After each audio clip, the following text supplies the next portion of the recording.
Here's hoping you'll never have to, but just in case, let's talk about changing a flat tire. The jack, spare tire, and laminated instruction sheet are stowed in the rear cargo area under the load floor. Remove the jacking tools and the wing nut securing the spare tire. Now, you can remove the spare tire. Now loosen, but do not remove the wheel bolts by turning them counterclockwise one turn while the wheel is still on the ground. Make sure you're parked on a firm, level surface safely away from traffic.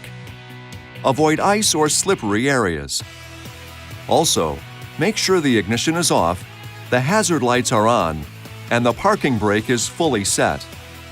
Use the chocks provided to chock the front and rear of the wheel diagonally opposite of the jacking position. For example, if changing the right front tire, chock the left rear tire. Place the jack under the jacking location closest to the flat tire. The saddle cutout should be indicated by an arrow-shaped indentation. Center the jack saddle inside the cutout. Do not raise the vehicle until you are sure the jack is fully engaged. Now you're ready to raise the vehicle by turning the jack screw clockwise. Raise the vehicle only until the tire just clears the surface and enough clearance is obtained to install the spare tire. Remember, minimum tire lift provides maximum stability. Okay, now go ahead and remove the wheel bolts and wheel.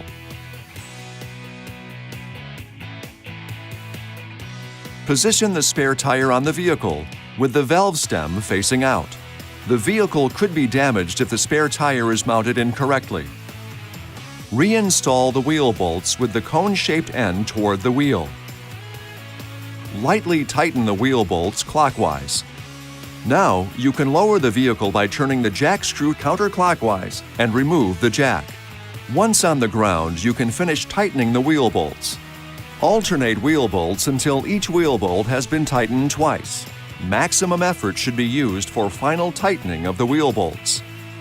It's always a good idea to have the tightness checked with a torque wrench by an authorized dealer or at a service station. Now, just secure the tire, jack, and tools in their proper locations, remove chocks from the wheels, and you're ready to go. This video is not intended to take the place of your owner's manual. For complete details and other important safety information, please see your owner's information.